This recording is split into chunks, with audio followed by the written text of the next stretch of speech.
On blast. This is Ball on Blast, part of the On Blast Podcast Network, available on iTunes, SoundCloud and YouTube. If you like it, then subscribe and tell your friends. Holla. On blast.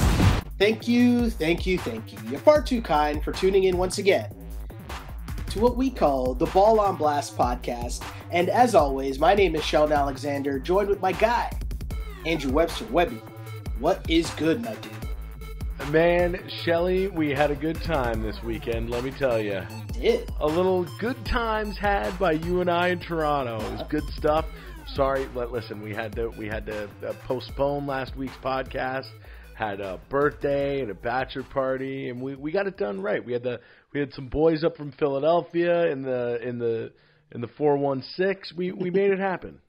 Good times had by all, for sure. How would be? Oh man, absolutely. Let me tell you, we were staying right at, like, we had an Airbnb right at College in Bathurst. Yeah.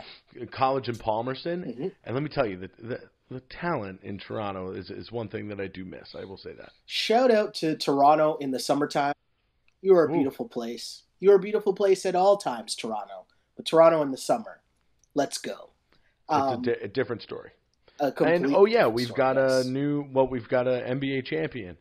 Not a new NBA champion, I guess, but an NBA champion. Oh, yeah, the Warriors won again. I guess that's where we should start this time around, right? The Golden State Warriors won another NBA championship, and they beat the Cleveland Cavaliers after blowing them out in Game 4.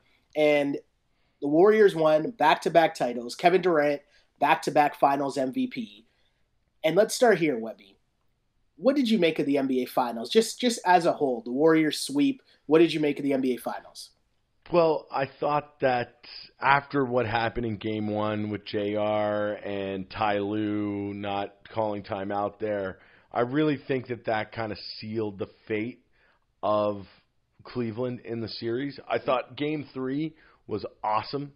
Game 3 was a great game, like an all-timer, really, especially for Durant heads out there. He was just an absolute murderer. And you know what? Game 4 was a little letdown.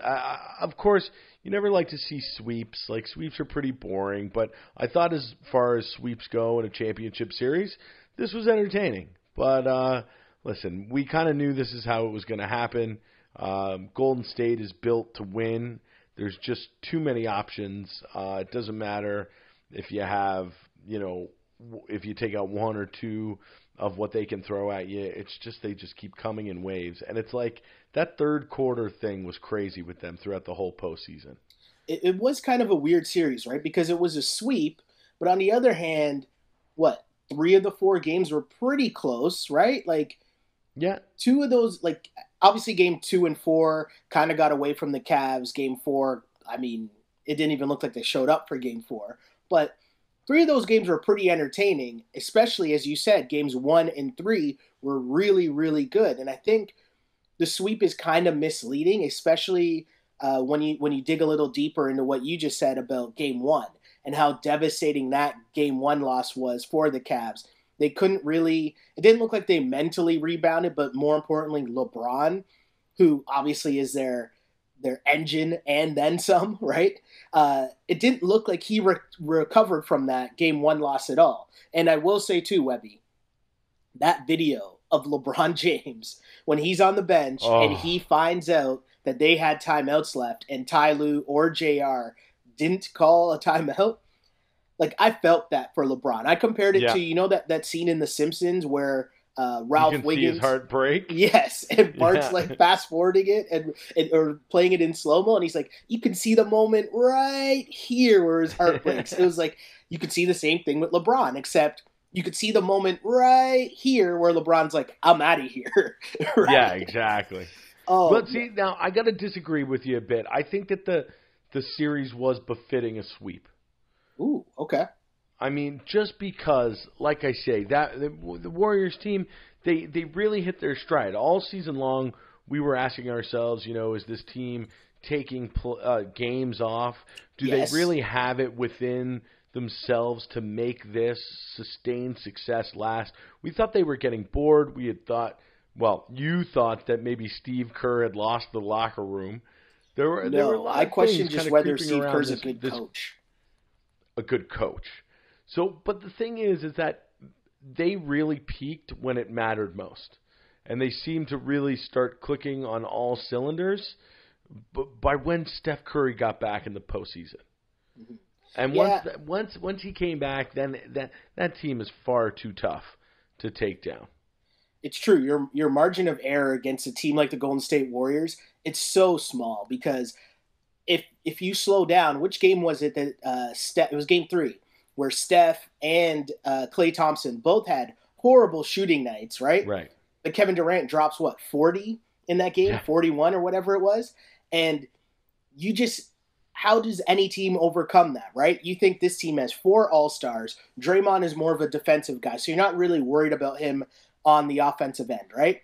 But also what they can do with bringing, I thought it was a great move to start JaVale McGee. Mm-hmm. He put in great minutes, and then when Iggy got back too, and then it's just then they can start putting out any line up there against whatever you want to put out there. And they're going to exploit your weakness.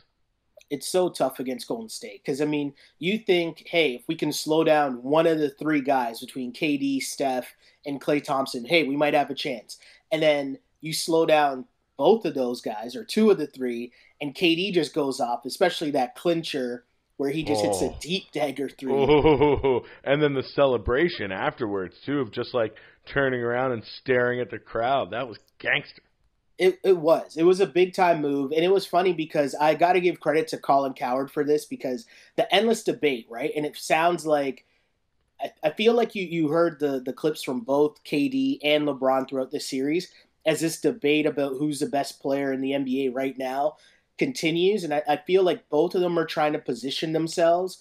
You heard little snipes from both sides, right? Where Durant's talking about, it's easy to be the best player on a team that's not as good as opposed to being the best player on a team with a bunch of all-stars. You see them kind of taking swipes at each other, but I think that Colin Cowherd made the best point, and I'm going to give him credit for this because I thought it was dope. He said that Game 3 performance that everyone was saying was, KD's best performance of his career probably. I think he had 41, 7, and 6 or something like that. Yeah. Right?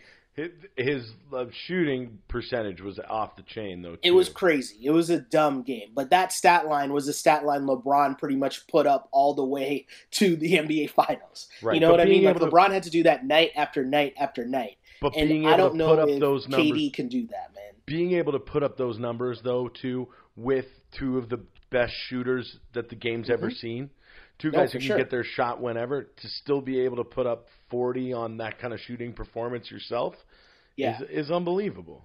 So where do you think Cleveland would be if you swapped out LeBron James for Kevin Durant? How far do you think Cleveland makes it? To the finals. You still think they make the finals, eh? I don't think so. Think of who Cleveland went through to get there. I don't even think that's what it's about. I think we saw, especially, we'll remove the Raptors out of this conversation for a bit, but I think we saw that against the Pacers and against Boston, what LeBron James had to do, not only to score 40 a night, essentially, but to also create plays for all of these guys, right? And I don't know if Kevin Durant is that same kind of playmaker, if he has that same mentality of LeBron to keep feeding Jeff Green, to keep feeding Kevin Love, to keep feeding these guys to get them going and not just resort to, okay, well, I'm KD, I can iso ball, which is what we see him resort to with Golden State, which they kind of get mad at him for at certain times, right? So maybe not. Maybe he wouldn't be facilitating Jeff Green and Kevin Love, but I promise you that if he was on this Cleveland team, he'd be taking more shots than LeBron was. That's true. And he'd be scoring more points than LeBron did. It's interesting. And it's one of those questions we obviously don't have an answer to, but I think it's still something that's super interesting and super fun to talk about, right? The other thing, too, is that if Cleveland was on that Cavs team, they wouldn't be set up the way they were with LeBron. Also true. That is definitely true. But if you were to swap them 1-1, the Warriors probably wouldn't have lost a game all year with LeBron on their team. You know, they would have gone 86-0 or whatever it is. Yeah, that would be crazy. But sticking with this kind of KD versus LeBron and them both trying to shift the narrative, which I think is a LeBron thing that other players are starting to fit into, led by KD, right? Where they realize that they can control so much of the narrative that the media talks about. And with that said, the master of this, again, is LeBron James. What did you make of him showing up after Game 4 with the cast on his hand? With the hand? Well, with a little bit of gamesmanship, A little, what I like, especially with LeBron and this Warriors, is how much they don't like each other. Like, LeBron, we could sit, I know that you and I, we both don't like the Warriors. We don't want to see them win again. But who hates the Warriors more than we do, more than other sports writers, more than other fans who don't like the Warriors? LeBron James fucking hates the Warriors. Thinks they're corny, thinks that they were set up in a way that's, not Well, they unfair, out LeBron, though, no? Exactly. I wouldn't say they out LeBron, but they out Miami heated the Heat, They went, okay, you're going to have 3 stars together? Here's 4 stars together. Yeah. So they kind of used what LeBron had put out there already against LeBron, and I'm sure that just drives James nuts. Yeah. It's super crazy, and obviously, to me, the whole thing with LeBron's hands, Webby.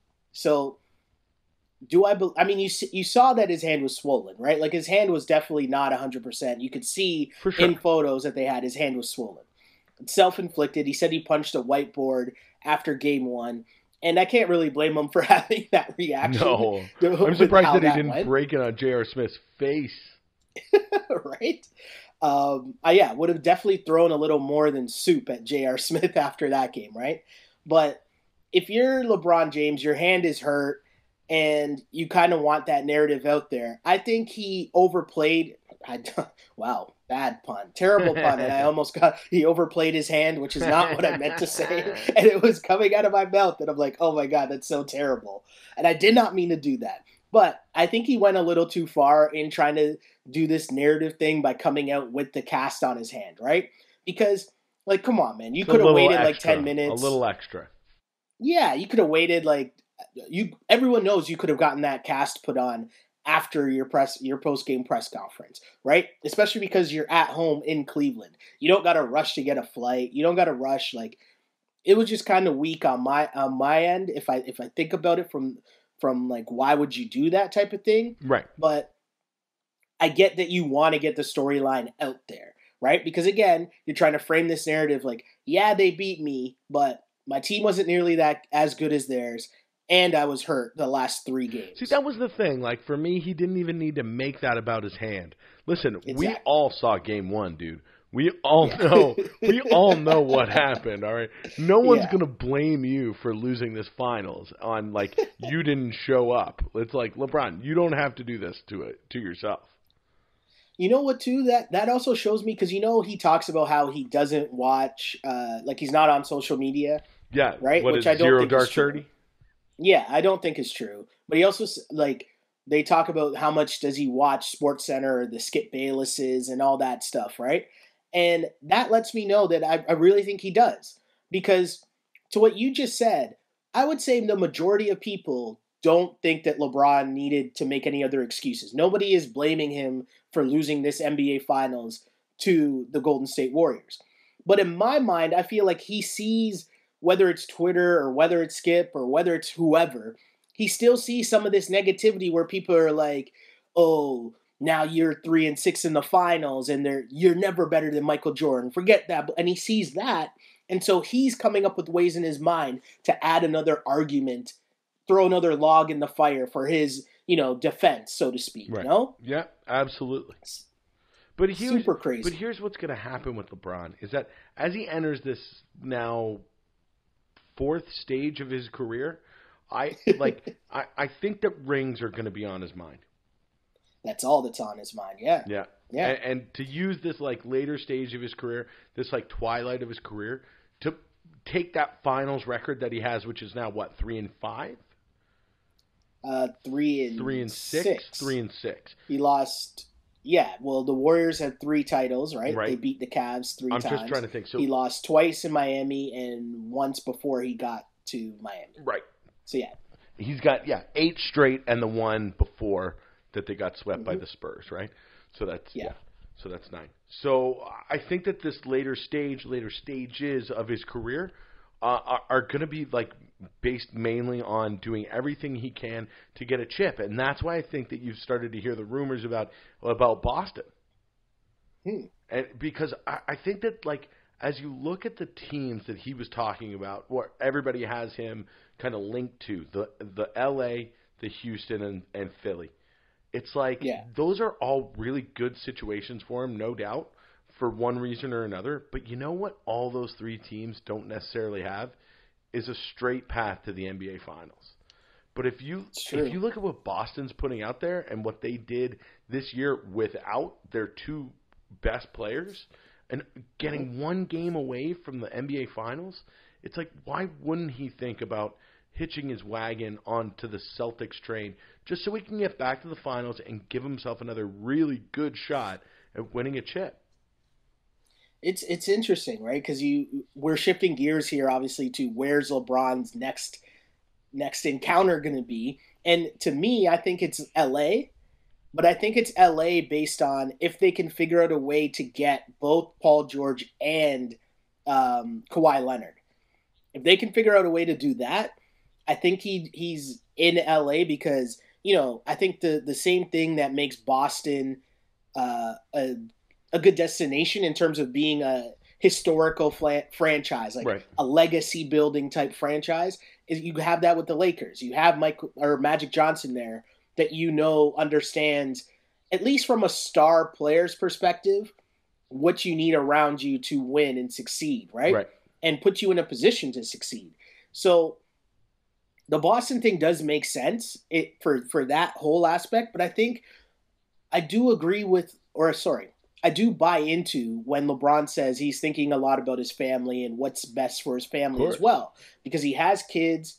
I think his oldest kid is like turning 14 soon, heading into high school, and I think they have a say, right, in terms of where they want to live.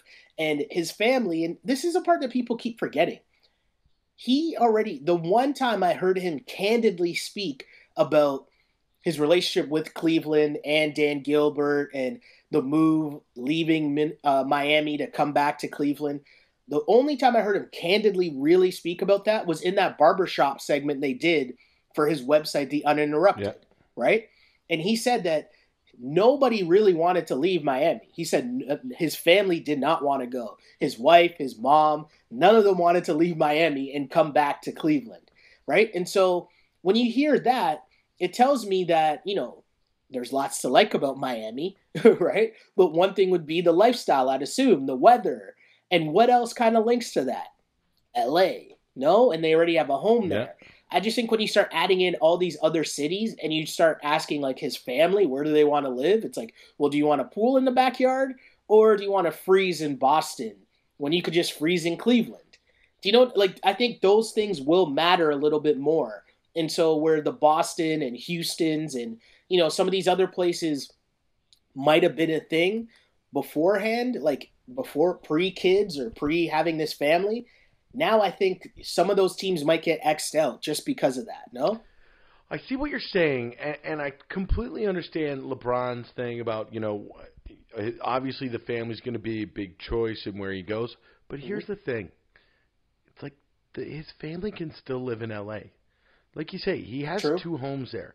It's not like we're living back in the 60s or 70s where it takes so long to get back to your family or to fly cross country. He's LeBron James. He's an international superstar. He's got more money than anyone will know what to do with, But he might say that, listen, family is the number one most important thing, and that's completely fair. But you know what I think is more important than that? I think it's LeBron's legacy. And I don't think that that's something that he's like, listen, I understand the LA thing, but getting Paul George, Kawhi Leonard, and LeBron James on your team, that's no easy task. And sure, it's something that LA can do. They've shown that they've been able to swing these deals for like collections of players. But I don't think that path back to the finals from LA is easy whatsoever. That is definitely true, right? And I think, you're taking a huge risk by going to the West because now you have to try to guarantee the fact that you can, beat Golden State and not even in the finals. Do you know what I mean? And I think that's a risk for LeBron. That streak, it might not matter that much to him in the sense that you keep going to the finals and losing, but I still think it's a pretty good chip to have in your resume that you've made all these finals in a row. And now to make a big move, go to another team, and then not even make the finals, I don't know. That's a tough one, man. That's a tough one. The one thing I will say, though, Webby, how excited are you for the next 3 weeks of, not even 2 weeks of, where's LeBron going to go? Because every rumor is going to gain traction, every tweet, every whatever. You could throw anything right now. You could say, hey, I saw a moving truck, or hey, no. I was at the baker and the best was, did you read the article? Did you read the article on Deadspin today about Earl Boykins? No, so Earl Boykins. What? Earl Boykins was on a radio show, and he said that LeBron's definitely not going to the Knicks, and about 40% chance he is going to Denver. What? Yes. Hold on, wait, what? Why? Why is he going to Denver? Hold on. Earl Boykins said that LeBron is seriously considering going to play for the Denver Nuggets. I'm listening to you right now, but I'm I have to find this because this makes no sense. All right. This is good. Why would he be going to? But why would he be going to Denver? That makes no sense unless he has a bunch of money tied in to the weed industry in Colorado. Again, or something. Not a bad idea. I'm just saying. I got the article here. So he says numerous theories, whatever. Earl Boykins believes the Knicks have a 0 chance. He said, I have insider information. He will never, ever play for the New York Knicks. Next one down. He's going to look at Denver. The Nuggets have the young pieces that LeBron wants around him. They do. What? If they sign, hold on. He's going to talk to Jokic, Tim Connolly, it goes up and to he's going to 35. say, if I sign here, what moves are you going to make? What's going to be left if I decide to sign here? The Nuggets have the young players that LeBron wants around them. They do. I love it. Come on, man. I mean, we've heard crazier things.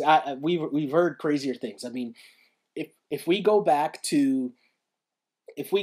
right, Webby? If we go back to Miami, and when he went to Miami, we thought at the time that was crazy. Okay, here's one of the things. The Miami thing I called. I called Miami from the beginning. A lot of people, and even Vegas, had the odds at, what was it? It was staying in Cleveland or going to Chicago, right? Those were the two favorites. And there was everybody, but Miami was that dark horse. Now, what's your dark horse here? It's not Denver. I'm telling you that. It's not Denver. What is he talking? I'm reading another quote here. It says, if they sign Jokic, it goes up to 35 to 40%. Yo, get out of here. That's what I mean. We could just throw out anything right now. I could be like, hey, you know what I'm reporting today, Webby? The fact that the Raptors got Nick Nurse to be their head coach moved their chances up from 5% to 8% that the Raptors can land LeBron laughed, James. But I saw the headline on Twitter. I saw the headline. Why the Raptors are a dark horse to sign LeBron? Well, who was it? Chris Haynes threw that out a couple weeks ago. And that's what I mean. The next 2 weeks. And if I go back to 2010, I'm pretty sure this was the moment that made me sign up for Twitter. It was. I'd avoided signing up for Twitter. And then when the decision was coming up, I just needed every single piece of gossip and rumor and everything. And that's what made me sign up for Twitter. It was the lead up to LeBron James's decision. Unbelievable. And I've been in love with Twitter ever since. It was love at first tweet. Now, man, this is crazy. I mean, what's your dark horse team? What's the one team that's kind of been mentioned out there that, not a lot of people are giving a lot? Is it Boston? Is it? I mean, Philly's not even a dark horse right now. My dark horse that's one of the 3 teams people are saying. Just like they thought LeBron, it was the Knicks, it was staying in Cleveland, it was Chicago. What's your Miami Heat for this time around? All right, so who's my dark horse, Webby? That's a tough one. I don't really have a team that LeBron is going to per se, but I will say that my dark horse scenario, and maybe this is more so wishful thinking, is that Dan Gilbert sells the team to LeBron and friends. So whatever the NBA rules are, yeah, LeBron probably can't own the team and play on the team, but whatever. You get LeBron's friends to buy the team. I'm sure LeBron could raise the money to figure it out. But bottom line is he stays Right. in Cleveland. And the reason I bring this up, I saw these numbers from Forbes, okay? It says that the Cavs franchise value with LeBron was $476 million in 2009-2010. Without LeBron, the value of their franchise went down 25%. Jeez. Right? Like, that is crazy.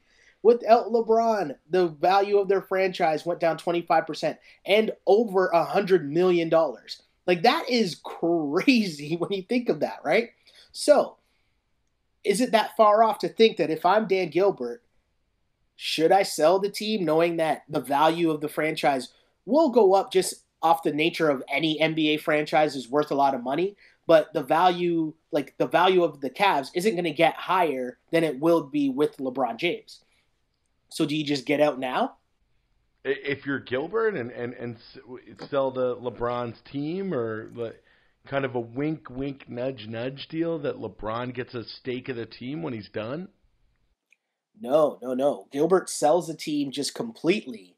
And when he sells it, though, he's selling it and saying, listen, he's out completely. Like, he goes off, takes the money and runs, but LeBron and his people own the team. LeBron ends up staying and running the team and is now owner, or the shadow owner, of the Cleveland Cavaliers. Well, the problem with that is that you still have to retool the roster. It doesn't matter who the owner is. Your salary cap's still going to be where it is, and the Cavs are still going to be under it. Or, I mean, right at it with a pretty crappy team, as we just saw. And while, like, LeBron's legacy of owning a team, kind of being shadow owner or even outright owner of a team that he's playing for is amazing, again, it doesn't do anything to help with that finals record. No, but he can. I mean, I still think that LeBron, you're still talking about you're in the East, so you have a better chance of making it to the finals, right? I think that's a thing. I think there are moves he can make. There are trades you can make. You have the chip that, what's their pick in the draft? It's like the 9th pick or something. Yeah, 8 right? or 9, yeah. You have that. That's a thing you can use. You should be able to use, no? I just think that if you're LeBron James, at a certain point, it's an interesting thing. You really leave your legacy to Cleveland Cavaliers and staying with Cleveland. I just think it'd be super interesting for that to happen, no? That is a good one, absolutely. But again, like, I don't know if staying in Cleveland. I think that your situation of Gilbert selling the team to a group that has LeBron in it is very interesting. But I don't think that staying in Cleveland is much of a dark horse. Oh, well, I guess the dark horse part of it is Dan Gilbert. Exactly. Dan Gilbert selling the team to LeBron. That was my outside the box thinking there for you, Webby. I got you. Good stuff, though, man. I mean, what else do you think here in terms of, do you find it funny at all that we've been talking way more about what's LeBron going to do, more so than the Golden State Warriors winning back-to-back championships and 3 of the last 4 championships? Yeah, and being like basically the first dynasty since the Bulls, I guess. I mean, I guess the Lakers in the 2000s, they had a good run, but not nearly as dominant as this. But all we can talk about is where one player is going to end up. That's how important LeBron James is to the league. Well, 3 and 4 years will do that, right? Yeah. 3 championships in 4 years.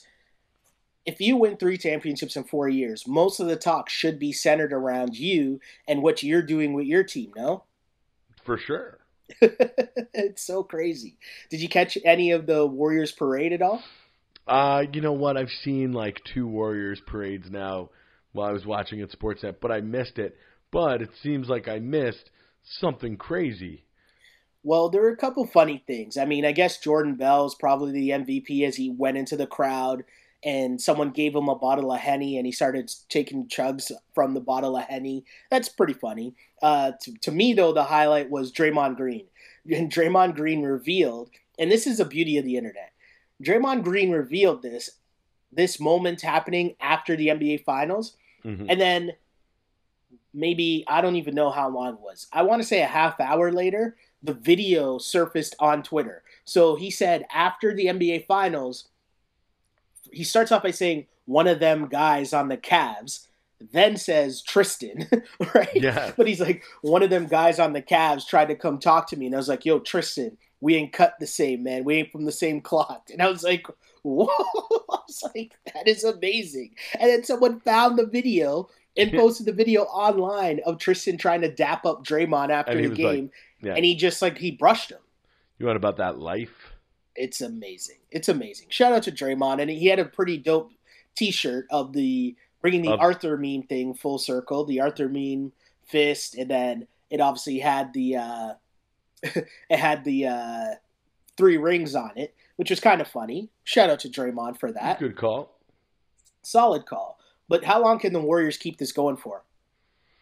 Well, see, it's interesting because it's already the one thing that I did read about that parade is that some of these things about keeping the team together, it's already starting to creep in.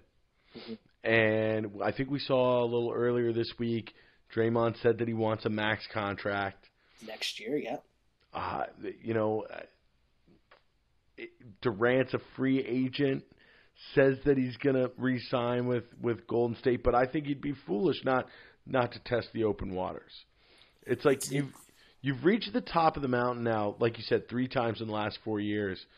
It's now like these guys are going to start saying, when's my turn to, make some wealthy bank here? Yeah, here's the thing, right? Like, Steph already has a supermax. Draymond says he's not going to re-sign this offseason because he wants to sign a supermax next year. KD's already been taking the discounts. Clay says he'll take the discount. But, again, how long is that going to last, right? Those exactly. KD quotes that he had where he's talking about LeBron, to me, it kind of was not shade at Steph Curry, but for Durant to say, hey, well, I'm the best player on this team, or it's way harder to be the best player on a team full of all-stars. Like, we might know that Durant is the best player on the Warriors, but how does Steph feel about KD saying that? Do you know what I mean? Does he feel some type of way about it? I don't know. Yeah. Just asking the question. But at a certain point, do those things start to surface? Whose team is it? Or just plain and simple, do they get bored? Because they were bored during the regular season. Yeah, absolutely. And it affected their play. Yeah, definitely. But it seemed like when the chips were down, man, they really rose to the occasion. But that's what great players do. Yeah. No, I totally understand. And, hey, I guess we did our little 2-second dip back to the Warriors for a second, but let's kind of go back to LeBron. And I'll say this much. You're Magic Johnson. You're plotting and scheming to get LeBron. And then Lonzo Ball drops a diss track against Kyle Kuzma. What are you thinking if you're Magic trying to recruit LeBron and you see that? You can't get these guys out of town fast enough.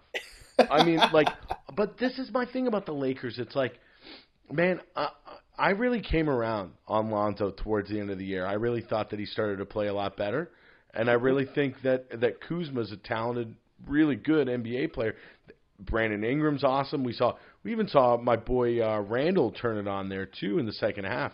I think Definitely. They have a really good young team that could do a lot without totally gutting it to get LeBron and Kawhi or LeBron and Paul George.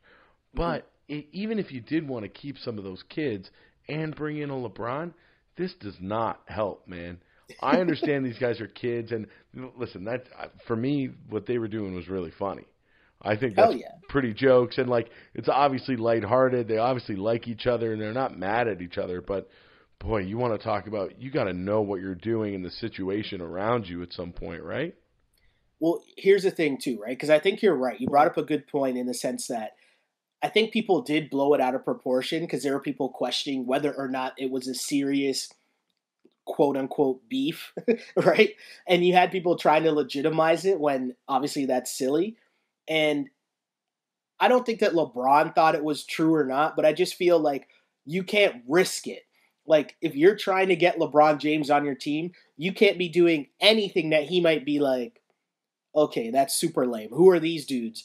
I'm not trying to run with these dudes. Like, these guys are kids. I got 2 kids at home. Yeah, I'm trying to win championships, right? And not only that, but you now can't risk it. If you're looking at the Lakers over the last couple of years, you're looking at them not for what they've done on the court, but the biggest stories about the Lakers the last few years have been problems off the court. When it comes to Nick Young and D'Angelo Russell, and now Kuzma and Lonzo Ball, and then you add on our boy, what's Lonzo's dad's name? LeVar, man. And then you add on LeVar on top. Why, if you're LeBron, you got to be like, why am I going to go there to deal with all that headache? Yeah, I really wonder because remember when the Lakers played the Cavs earlier this year, and after LeBron took time to make sure we saw him talk to Lonzo and give him advice or whatever, we'll never know what he said. But in this instance where LeBron is obviously linked to the Lakers, I wonder if he would go there with Lonzo Ball, or if in his mind he's like, I'm only coming here if LeVar Ball is like, on the other side of the country. No, he either chills or we're trading Lonzo Ball. Do you know what I mean? I wonder if those things are if that's an actual thing, or if LeBron, doesn't worry about that because he's like, whatever, everything, when I show up, everyone else will fall in line and this is what it is. I wonder what his mindset is. If you were in LeBron's shoes, would you want any part of this Lonzo Ball circus? Although I will say their music video was very funny. I haven't seen the music video. I got to look it up. No, I wouldn't if I was LeBron.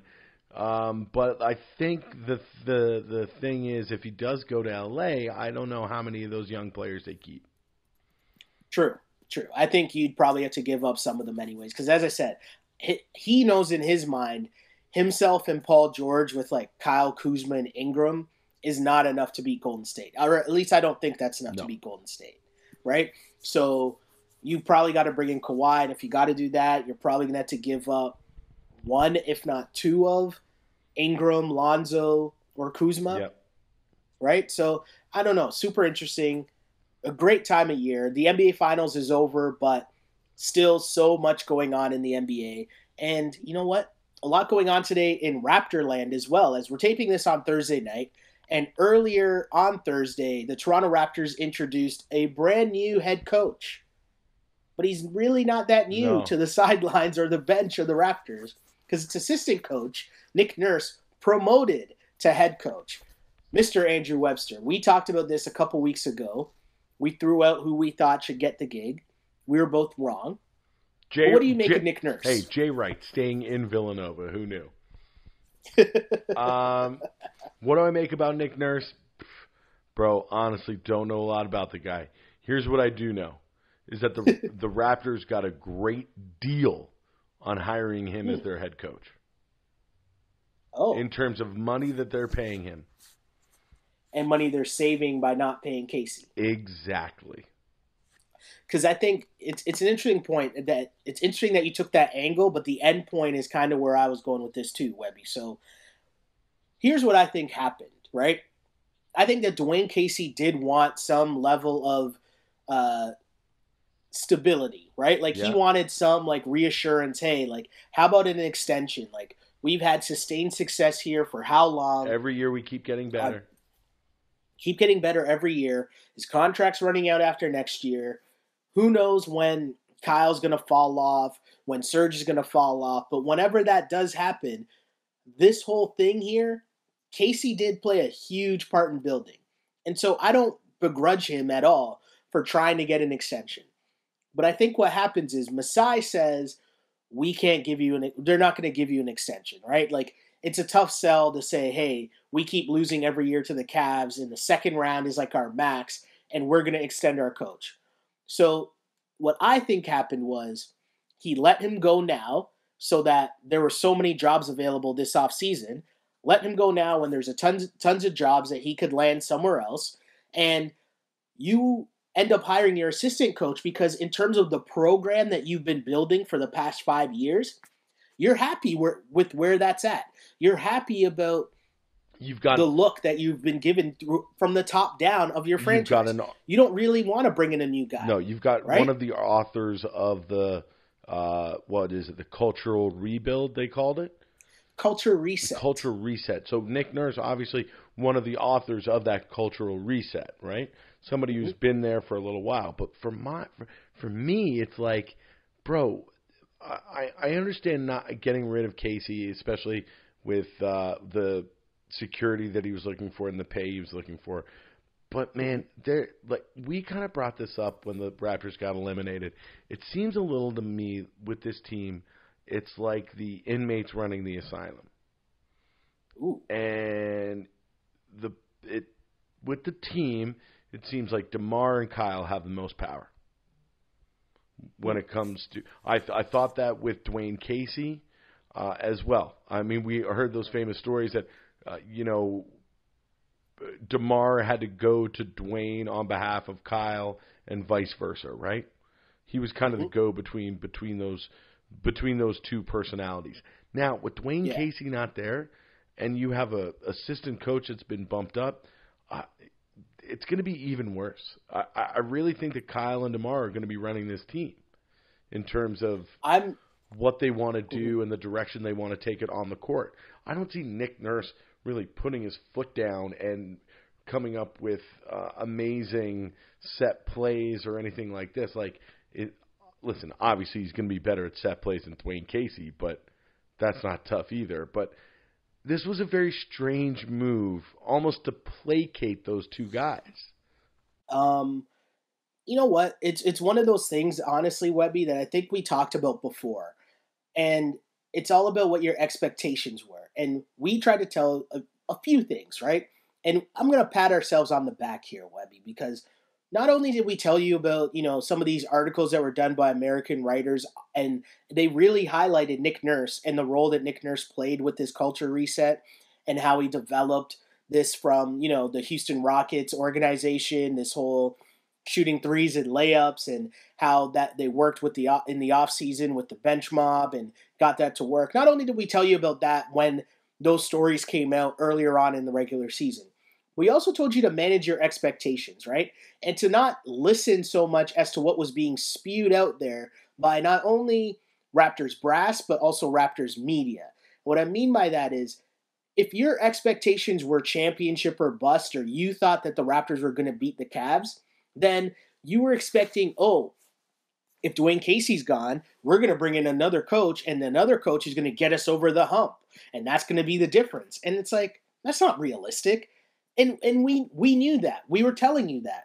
And now that this is played out, this is Masai Ujiri. To me, how I'm reading this is Masai Ujiri telling you, hey, we are not satisfied, but we're okay with where the team is right now. We built this team up from being a bottom basement organization, not even a respectable franchise in the NBA, where the biggest highlight was in a dunk contest, right? Or Vince going to his graduation. Other than that, it's been the lottery and mistakes in the lottery, to be honest. And since then, Masai's come in. He's taken them into the playoffs consistently. They've improved every year since Dwayne Casey's been there, for sure. But on top of that, it's a process, right? And I don't mean to make the joke about the Sixers. We'll get to that later. But, it's about bigger things, right? And it's about making this franchise sustainable success. And sustainable success for this franchise is not championships yet. You're not there yet.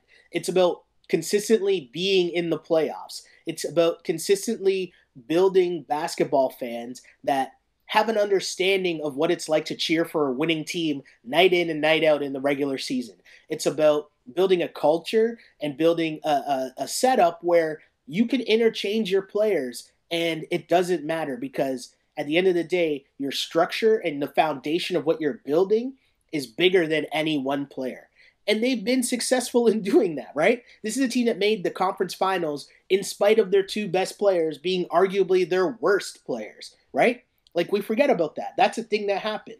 And so when they got rid of Casey, and it's like, well, we're just going to promote an assistant. Well, it's the assistant that showed you that his offense works last year, right? Like, we saw that. Now, am I saying Nick Nurse is the answer and he's going to solve all the problems? No, but he's going to maintain the ship. He's going to steer the ship in the same direction that this boat was already going. which is to sustain success. The course. Stay the course. That's all they're trying to do. Because, again, if they lose to LeBron every year in the second round of the playoffs, they'll tell you they're mad, but they're still going to jack up ticket prices each and every year, right?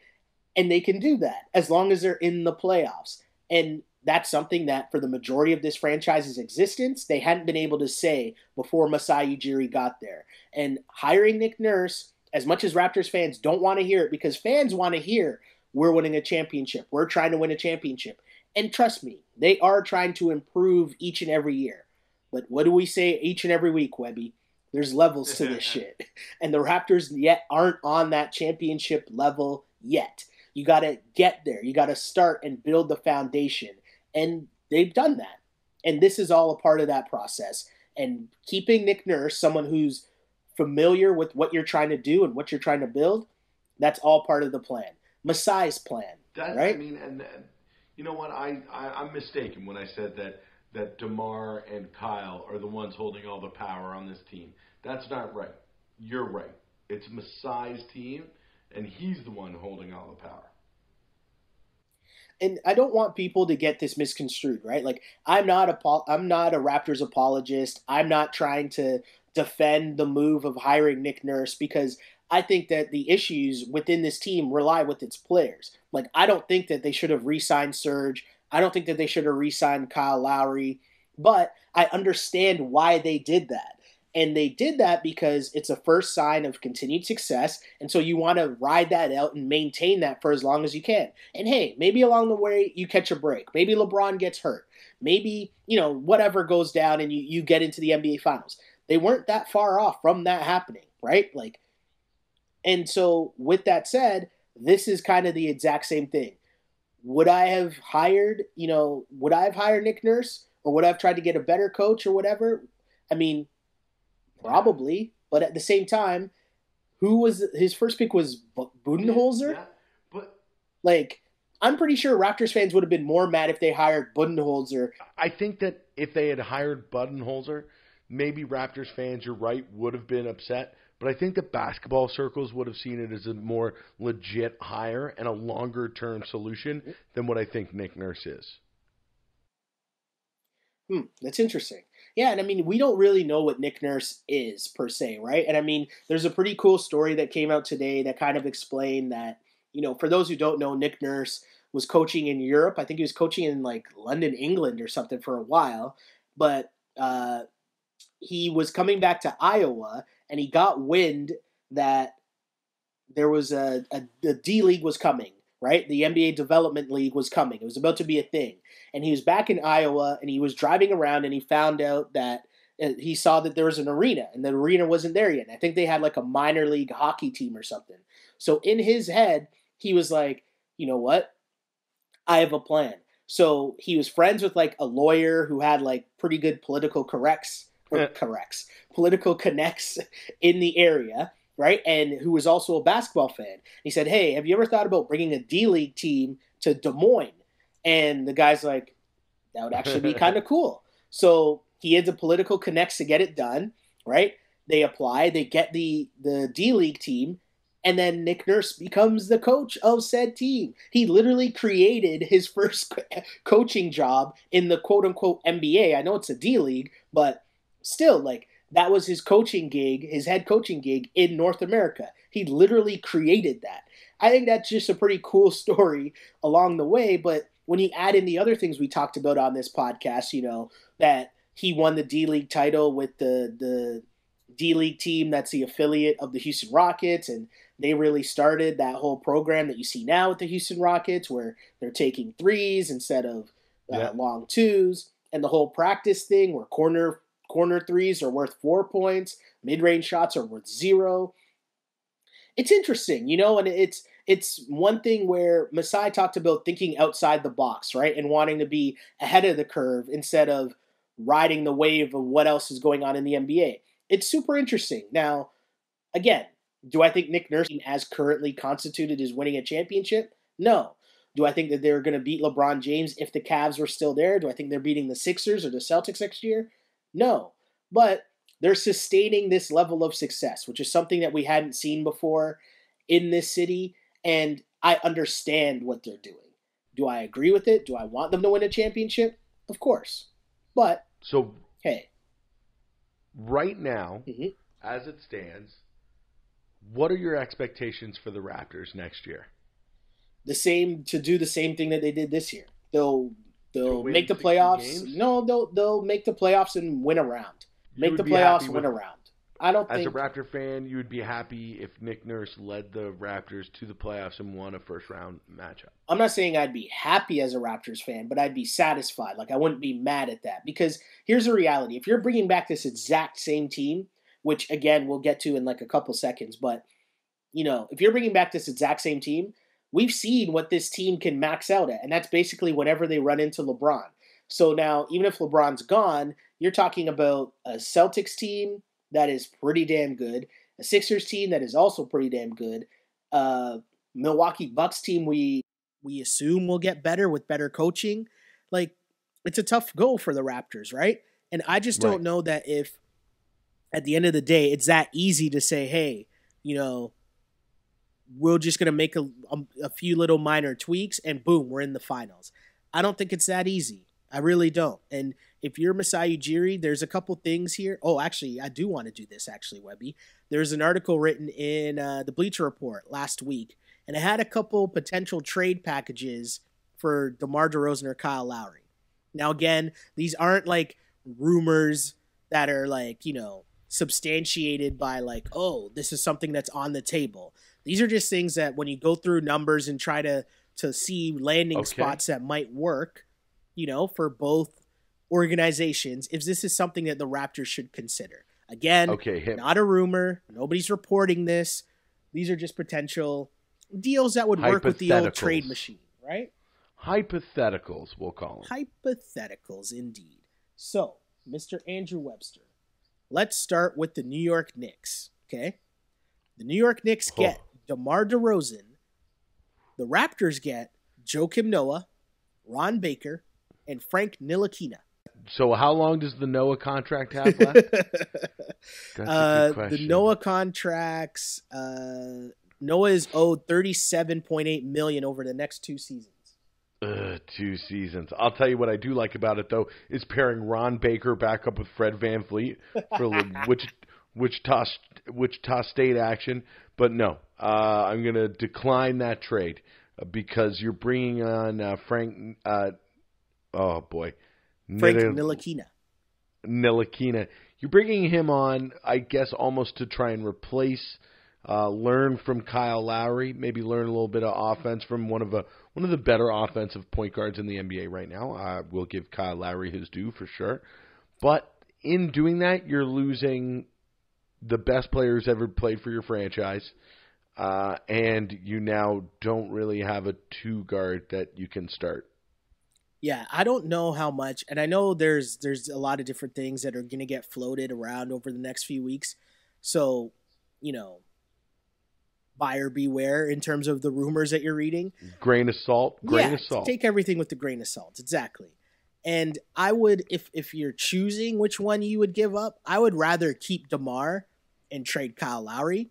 But if DeMar DeRozan, if I'm trading DeMar DeRozan, I think I want a little more than that package from the Knicks. Yeah. And I also don't know that I want to trade him to the Knicks and still have to play the Knicks. Yeah. Very often because that's a division rival as well, right? If Noah's contract is coming off the books at the end of this season, then maybe that's a little more intriguing because then you're really freeing up a lot of cap room. But to have Noah on your roster for another 2 years is tough. It's a tough ask. No, definitely. Let's move on to the next trade here, Webby. And it is the San Antonio Spurs. They would get Kyle Lowry for the Toronto Raptors receiving the other way Pau Gasol, Patty Mills, and Dejounte Murray. Ooh. Now I kind of like that. Now I definitely like that one a little more than DeRozan.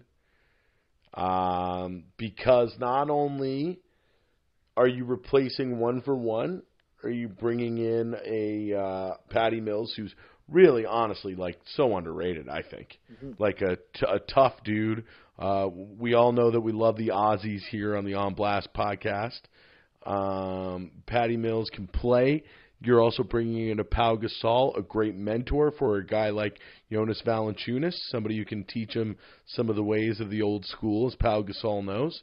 And Dejounte Murray is one of those Spurs guys, a lot like I really liked Jonathan Simmons 2 years ago, and I thought he was great for the Magic this year. I don't think they used him enough as they should have, and hopefully you would think that if you did get a Dejounte Murray back in that deal, he's a piece that the Raptors could really use in that big fleshed out rotation that they have as well. It's bringing Dejounte Murray from a role that he's used to and putting him into a similar role here with the Raptors. I like that deal. I'm ready to do it. I would do that deal in a second, to be honest, because I think Dejounte Murray is young. He's a great defensive player. Patty Mills gives you still some of that 3-point shooting and scoring that Lowry would give you. And Pau Gasol is a vet. He's giving you, I mean, you're not getting much from Pau Gasol at this stage of his career. But and honestly, he's more like an assistant coach at this point. Somebody that you sit next to. You tell Jonas Valanciunas sit next to him on a flight. Yep. Just keep your ears open, keep a pad and pen, and learn from Pau Gasol. Right? Exactly. Next up, this one got a little headway early on, but would you trade to the Minnesota Timberwolves DeMar DeRozan for Andrew Wiggins? No. No, I wouldn't. You said that very calm and cool. Yeah. Very calm and cool. Yeah, like, Wiggins is funny, man. Like, I think that we know what Wiggins is. Okay. I think he's hovering around 20 points a game. Somebody who won't take the big shots all the time. He's the third best player on a team. Yeah. On a legit contending team, he's the third, maybe the fourth best player. Yeah, no, that's super interesting. For me to make that trade, I would have to know something is up with DeMar. Do you know what I mean? Like in terms of like inside info that I don't have, but someone like Masai Ujiri would have to know that, right. You know what? I don't think that DeMar is getting much better than this, and I really need to change something within this locker room to like shake things up. So let me bring in Wiggins and take a chance. You know, I would have to know a little something. But from what we do know of DeMar DeRozan, that like he's continued to improve each and every year. He's a pretty good guy. He's a pretty low maintenance superstar star in terms of how the NBA is, you know. I would keep DeMar DeRozan and keep what I know about DeMar DeRozan as opposed to trading him for a younger Andrew Wiggins that might not ever turn into what DeMar DeRozan is. Not only that, but you're kind of setting Wiggins behind the 8 ball a bit because he's going to be looked at to come in here and be the savior to pick up a mantle that DeMar DeRozan threw down. I mean, in this hypothetical trade that we're making. Yes. But the problem is that Wiggins doesn't have the offensive skill that DeMar DeRozan has. And then to bring him in and the first few crappy games that he has, you know, the comparisons are going to start. Well, Wiggins will never be as good as DeMar DeRozan was. Then the home crowd starts to get on him, acts a little tougher towards him because he is a local guy. And then you've got a bad situation for Wiggins. I think for a guy like Wiggins, he really has to be in the perfect situation where the talent around him is fostered for his skills. Yeah, I mean, it's super interesting. I wonder how that's going to play out for Wiggins in Minnesota. I just don't know that bringing him to Toronto is the move. But, hey, that's why we have fun, fake, made-up trades, right? They were 3 good ones. One more, though. Oh. And this is the one that I would really be into if I'm the Raptors. Okay. Trading Kyle Lowry to the Miami Heat for Goran Dragic and Kelly Olynyk. I do like Dragic. It's just like, so what would... I don't know how much better the Raptors are on that trade, but I'm banking on the fact that Kyle Lowry will decline a little more next year. Yeah. and Dragic is still at the same level. Right. So very similar. Lowry players. is better he's a better player than Dragic Very for sure. similar. But you're also getting Kelly. Yeah. But where are you going to play Kelly? You can play Kelly, man. Yeah. You can play Kelly with Siakam. Yeah, and what, backup center? Sure.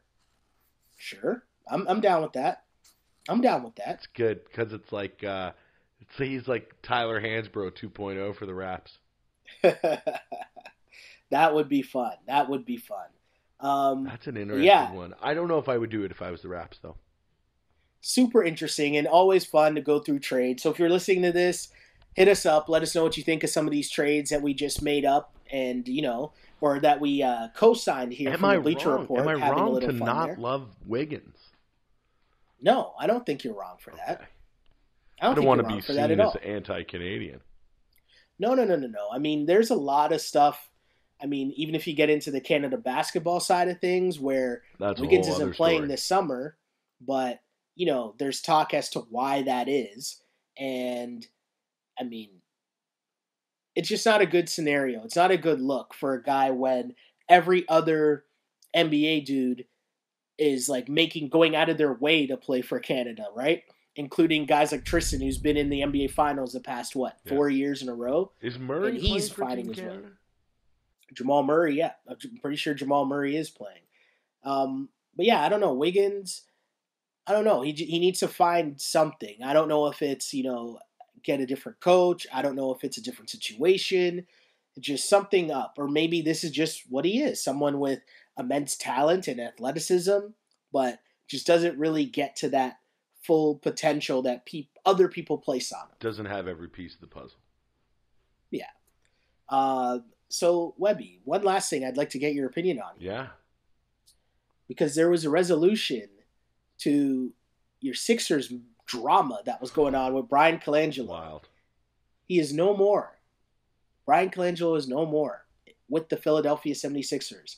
What do you make of this situation as a Sixers fan? Well, you know what? I'm surprised it took that long for the team. And honestly, I think it might end up hurting the Sixers, especially in the LeBron sweepstakes, to not have a general manager in time for the draft. And I think that if they had dealt with the situation with Colangelo right away, as soon as the story dropped, and said, listen, this is not a detraction we want involved with our team.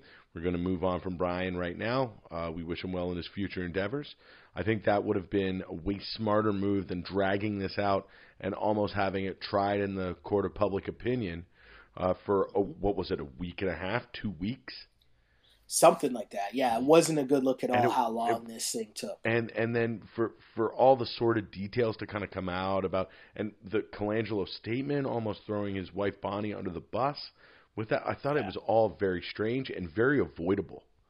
So, it was something that every Philly fan knew was going to happen as soon as the story came out. And I'm just a little shocked that it took this long. Yeah, I mean, it's something I feel like they had to do, especially with this big offseason coming up for their organization. And, Brett Brown's going to take over until they hire a GM. There's talk of, should they get David Griffin, who obviously LeBron is a fan of? Would that help their LeBron chances? I don't know. I just think this uncertainty, now is not the time, let's say. Now is definitely not the time to have this uncertainty in that organization. Coming off like their first very successful year after tanking for that long. I mean, it's just not a good look. And they had to get rid of Colangelo. I mean, they had no choice. What if the Spurs call you on the night of draft day and say, hey, we want Saric, your pick, and XYZ for Kawhi? Yeah. Listen, Brett Brown, I think that, I thought that he's done a wonderful job coaching. I thought he got the pants coached off of him against Brad Stevens in that series, but I don't know about his roster management credentials. Yeah. Unless there's somebody behind the scenes that's kind of helping out that we don't know about. But I would want somebody who knows how to pull a trigger on a big time deal, and especially in time for draft night. I mean, shoot, what if the Spurs come calling? You don't want to get fleeced. I mean, sure, you want Kawhi, but a little scary. Yeah, I don't know. Little scary for sure. Lots going on there. The NBA season is picking up for sure. heading into draft time. We'll be back to next week to discuss the NBA draft and everything else with the NBA offseason, as the real crazy period will pick up, as so many big names are involved. And yeah, we'll be here to talk about it for sure. And we wrap up every week, as we do, with the Ask on Blast segment. And last time around, we were talking a little Drake and Pusha T. And since our last conversation, Webby, Drake has been told to not respond to Pusha T.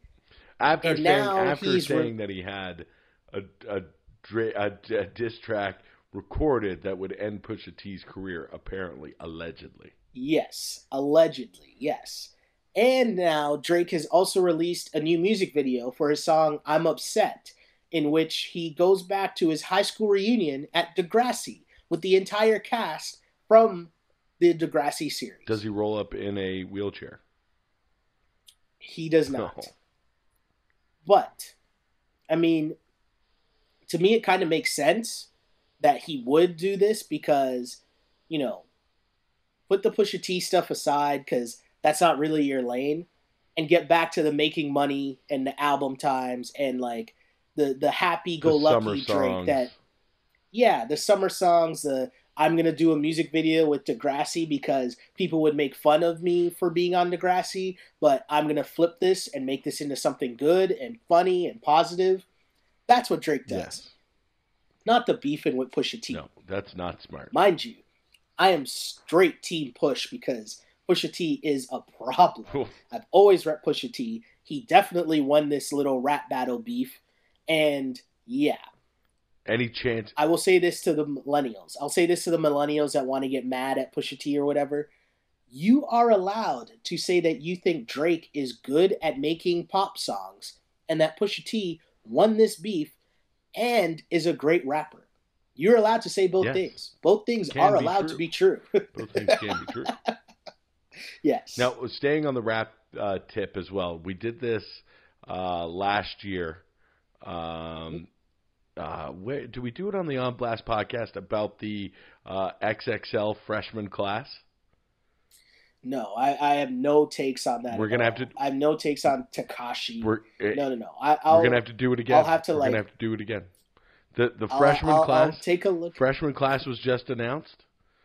Okay. When they do the Cypher video that they come out with in a week or two, I will send it to you on social media. We'll both take a listen, and we'll both give our opinions on the XXL freshman class of 2018.